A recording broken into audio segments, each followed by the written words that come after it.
The McDonald's Monopoly Scam. Let's watch this. This is kind of interesting. It's by Fern.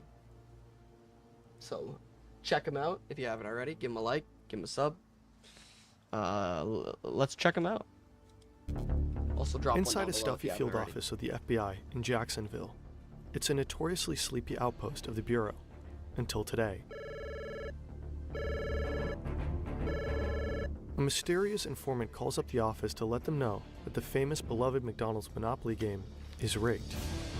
What? A ring of criminals I thought I was have been gonna win. secretly pulling the strings for over a decade.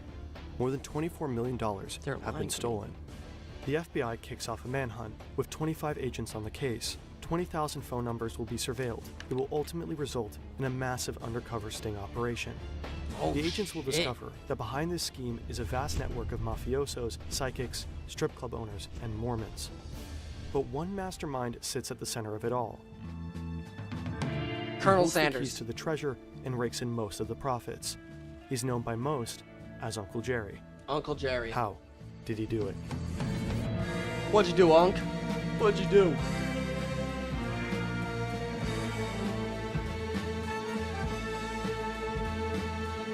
I really thought I was gonna win that car, bro. Maybe the 10 grand.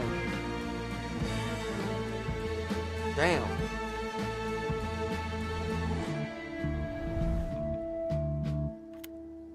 Okay. It's the Monopoly game, only at McDonald's. With over 50 million prizes, it's supersized excitement. Starting in 1987, kinda creepy McDonald's vibe. launched the Monopoly promotion and started putting little game pieces from Monopoly onto their packaging. This is Jeff Maish. He's a crime Right. journalist who broke the story in 2018, 17 years after the convictions. His article went Shit. viral and set off a holiday bidding war for the rights to his story.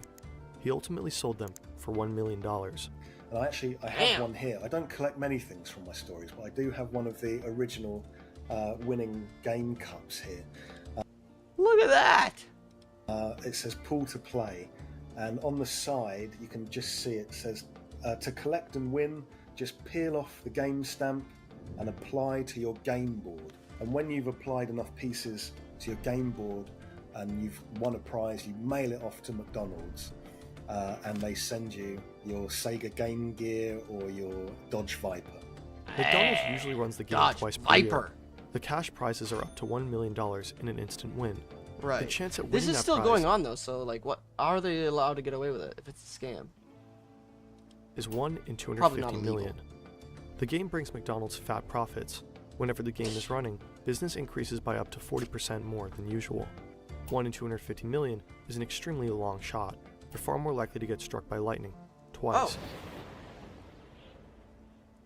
But the caller on the Damn. phone with the agents in Jacksonville that day said that 3 of the recent big ticket winners were in fact related, despite having different names. The odds for 3 legitimate winners to all be related are inconceivably low. The caller also claimed that one man, who they only knew by Uncle Jerry, was the mastermind behind the scheme. Wait, what? The FBI doesn't know this yet, but his full name is Jerome Jacobson. Jerome Jacobson. In a case like this, Okay. the FBI might have to surveil suspects to collect evidence. But what if someone collects all this information about you and they don't have a legitimate reason? Today, the internet is full of threats. Some of them involve our most sensitive information. In fact, there is a huge shadow industry surrounding our data. So-called data brokers snatch your browsing history, your contact information, and your Oh, this online is an ad. transactions. I thought this was data part of is the often video. I was bundled very into shadow confused. profiles that are then sold. You may receive a robocall or tailored email based on your shadow profile. In the worst case scenario, someone may try to steal your identity. Crazy. Incogni helps you to remove your data from the numerous lists of data brokers. You Nice. just create your account and give Incogni the right to act on your behalf. Incogni then contacts the data brokers and requests the removal of your sensitive information.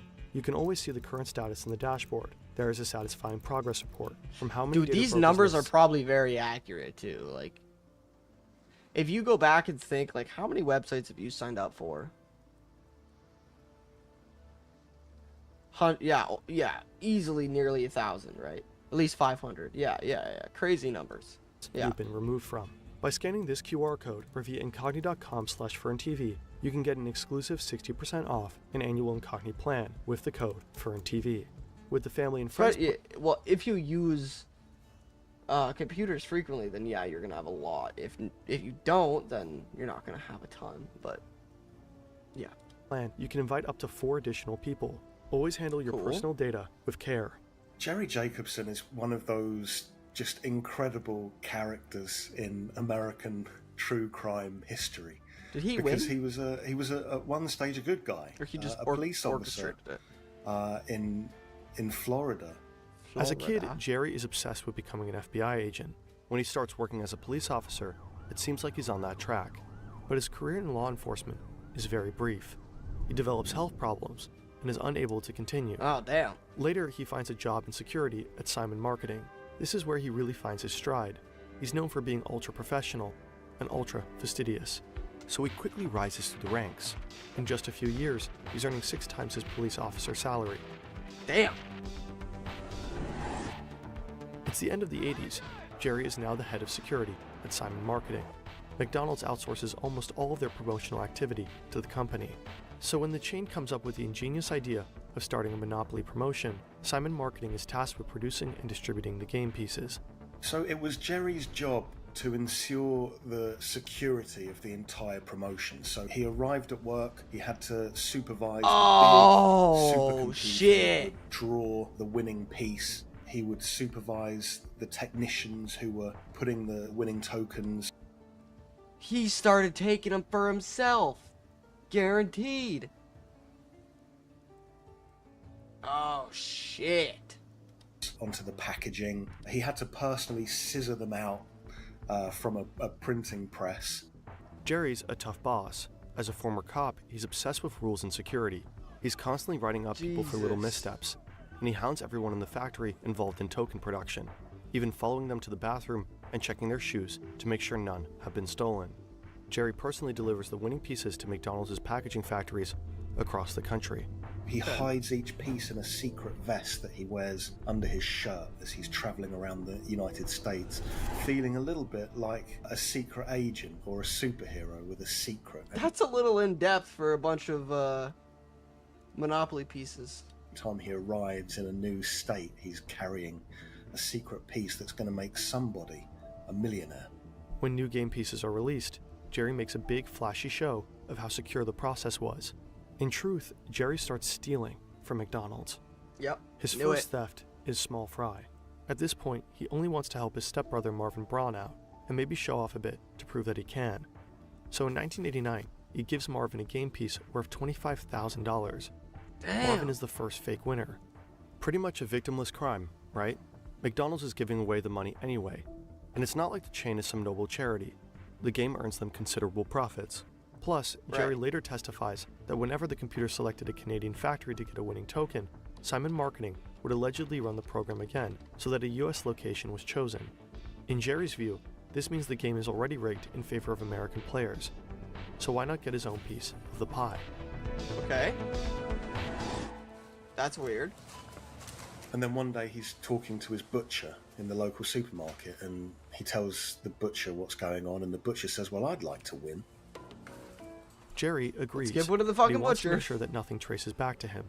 So he instructs the butcher to give the prize to a friend of his. And of course, Jerry turns on his television one day, and there's a commercial from McDonald's with a lucky winner on it, and he sees his butcher celebrating his win, and he goes crazy. And he calls the butcher and says, "What are you doing? We know each other. You can't... We're friends." You're gonna expose So- my scam. Jerry decides that in the future he's going to have to find winners at random. He needs people that are not connected to him at all. And so the conspiracy grows bigger. Until this point, it's all relatively small amounts of money. But one day, Okay. Jerry receives a package by mistake. And inside, a blank set of anti-tamper seals from Hong Kong, which means that he has everything he needs to open the envelopes and steal the game pieces for himself, and then use a spare seal to stick it back down and Oh basically my get away God. with the crime. Simon The dude's literally just straight up stealing pieces over and over. That's what he's gonna do. Marketing, the company that Jerry works for, hires an independent auditor to make sure everything's going okay. Remember, this Okay. is a multi-million-dollar promotion. Some They have security to be all here. buttoned up. Right. The auditor Just is a give her very one. serious woman. She means business. She accompanies Jerry everywhere, and Jerry's always getting on her nerves. When he wants to fly first class on the company card, she insists on sitting in coach. He's getting drunk and bragging to her about it, showing off the empty liquor bottles. He's shutting up whoever will listen, bragging about once having been a cop. Typical. He's also obsessed with accumulating airline points, so he's flying to factories in random cities just because. And the whole time she has to follow him. She's watching Uncle Jerry like a hawk. Her job is to make sure that when Jerry hands the winning ticket over to a factory, that everything goes as it should, that the tickets always stay in his special security vest. And they do, up to a point, the point where she can't follow him. In the men's bathroom, Jerry quits procrastinating. With a few quick, deliberate movements, he takes the envelopes with winning pieces out of his vest, opens the seal, and replaces them with regular game pieces. He seals the envelope back down with one of his special anti-tamper seals, a godsend from Hong Kong, and slinks back to his seat like nothing ever happened. The auditor has no idea. Easy as that. If the anti-temper seals had not been accidentally mailed to him, and the auditor assigned to him hadn't been female, maybe none of this would have happened. Or maybe if he ignored the temptation, he would have enjoyed a nice, normal, comfortable life. Adjusted for inflation, he was earning over $170K per year in today's money. But he went for it. For Jerry, the opportunity to control the game is no accident. He doesn't believe in accidents. He's a superstitious man. That's I know crazy. That at that time, this is kind of silly.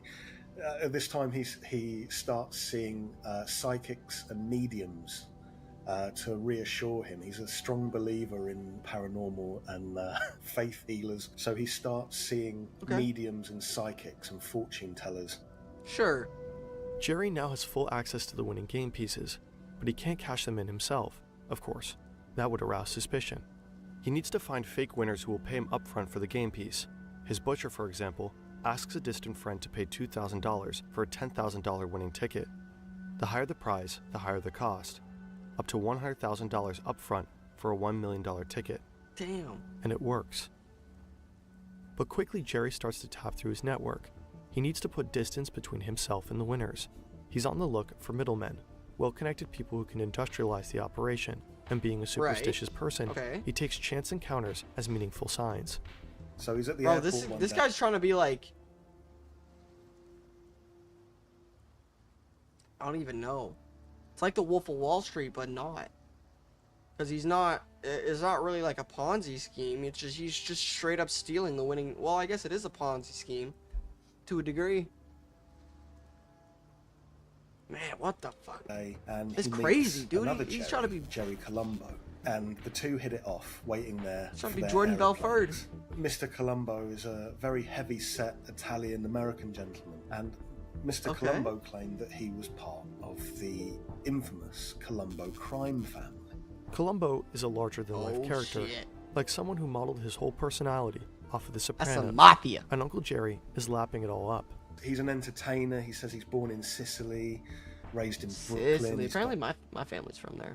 These underground casinos, and I think Jerry is just completely enamored by him. And he also seems like the type of guy that could find winners really easily. Colombo even has an out-of-zone strip club in South Carolina that he got designated as a house of worship in order to skirt regulations. He calls it the Church. They're worshipping the fuzzy bunnies.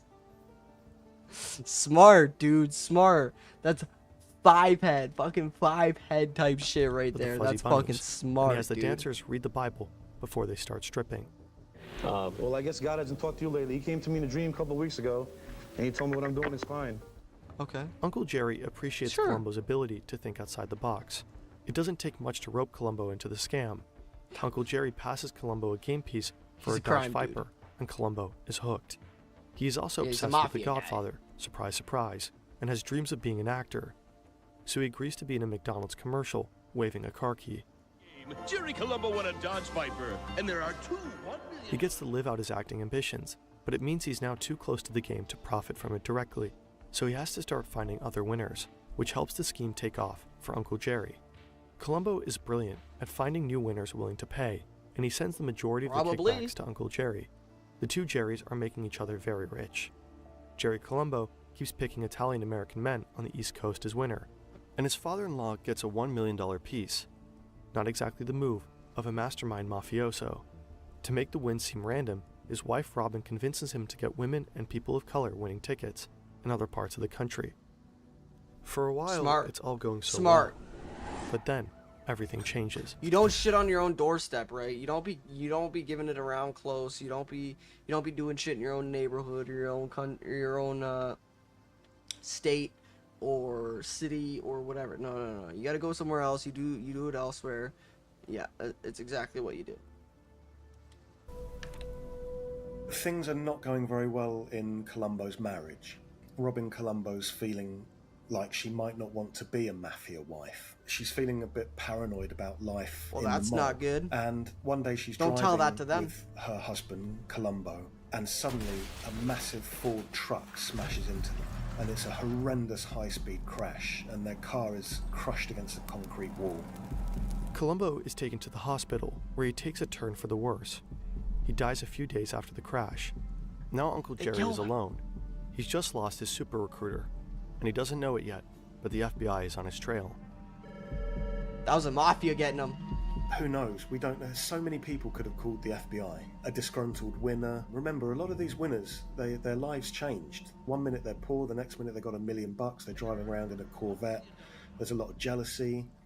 There's now so many corrupt winners out there. Dozens of people. Yep. They might be drunk, bragging about it at the bar. Uncle Jerry finds new recruiters to replace Jerry Columbo's role. That's what happens. Some are dodgy, like the drug trafficker A.J. Glomb.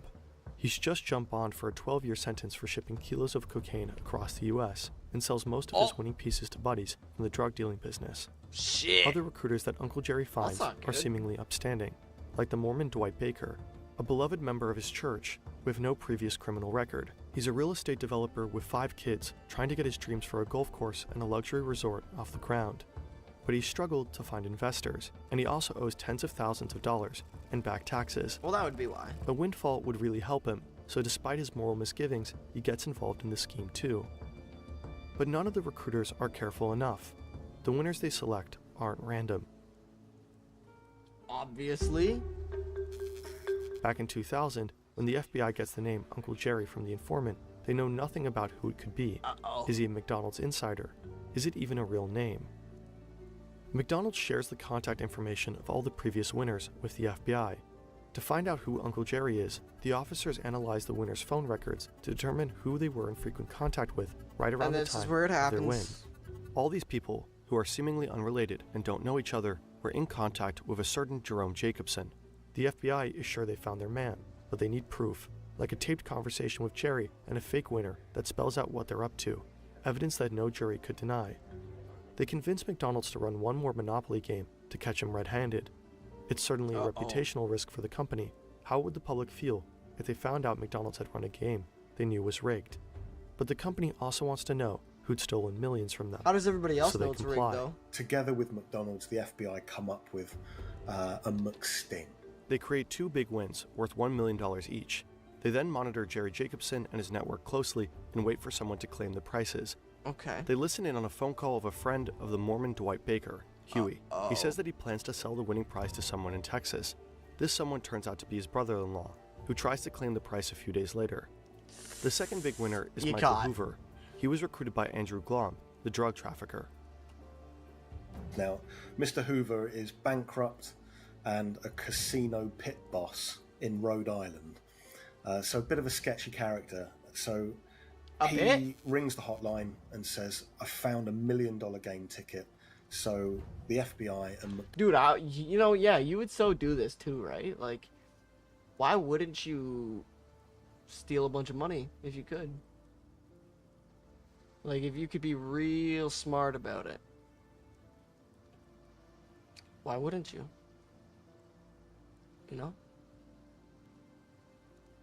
Yeah, easy mill? Yeah, easy mill. Easy mill, easy car, easy, easy whatever. That would be fucking amazing. McDonald's decide to go down there to meet him. They knock on the door. Right. They've got a giant check, the comedy-sized checks, and a video crew, and all of the McDonald's staff are actually FBI agents who are undercover. And so they do a television interview, and Mr. Hoover gives this long-winded story about how he found his magic ticket. He bought a copy of a magazine, and the magazine had fallen into the sea, and then he bought another magazine, and the ticket was in there. So the camera crew listened to this very patiently. The men behind the camera are undercover FBI agents, and they give him his prize, and they take all that evidence, and not long after that, the FBI descend and they arrest everyone. So the FBI fans out, they arrest Uncle Jerry at home. Uh-oh. Over 50 people were indicted, and dozens of wins were proven to be fake. Jerry admitted on the stand to having stolen 60 game pieces. And for a while, America followed the consequences intensely. So many millions had played the McDonald's game, so people were invested in the story. Burger King tried to get a class action lawsuit together, coming out while alleging fake advertisement. The trial began on September 10th, 2001. Damn. Then the world's attention shifted. There were bigger things to care about than the McDonald's PR scandal. 2001. Nearly all of the 53 defendants pled guilty, including Uncle Jerry. Fines were issued and prison time was sentenced. Uncle Jerry got the most, $12 million in restitution fees. Was this and like a years later? 37-month prison sentence.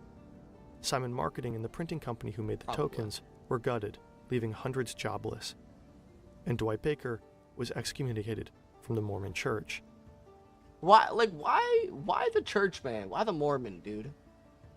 Really, why? I get the other people there kind of like in that, yeah, like, why the good dude? Like, you're just playing on his, not great situation for the benefit of yourself, which ends up just fucking him and you and everybody else over. I mean, it's fucking shitty, man. The game of Monopoly was invented in the 1930s, the decade of the Great Depression, by a feminist activist. She intended to teach people about the evils of wealth accumulation. By the 1980s, the decade of greed, the game's original purpose was distorted. McDonald's, a multi-billion-dollar corporation, used it as a way to make even more money. Then, that game was overtaken by an ex-cop called Uncle Jerry, who defrauded the corporation of millions. He turned himself into a real-life Uncle Pennybags, running around the United States, giving some people money, but taking more for himself. The perfect American fable. Uncle Jerry lived the high life for over a decade, but as anyone who's played Monopoly knows, sometimes you have to go to jail.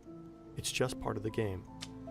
Considering the huge amount of money stolen, the high price the investigation cost U.S. citizens, and the many people who lost their jobs through no fault of their own, Uncle Jerry's 3-year sentence feels like a light slap on the wrist. He's retired in Georgia with his 7th wife in a nice big house. Sure, he has to pay back $12 million, but at a relaxed rate of just $370 per month. Besides, people who are close to him are sure he kept some millions buried as a contingency plan. That's just the kind of guy he was.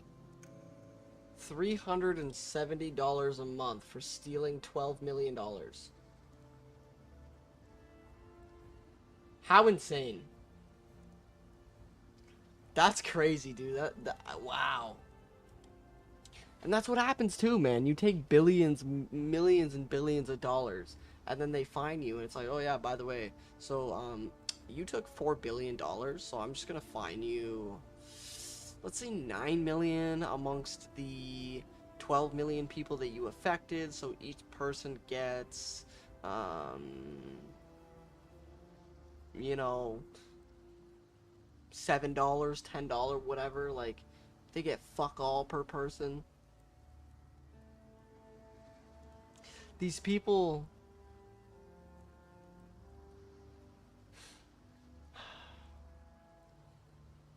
you know, there's no wonder why these people do what they do. It's easy money, right? Easy fucking money. That was a good video. Yeah, check him out for sure. I'm gonna go grab a drink and then I will be back. I might watch another video or two, or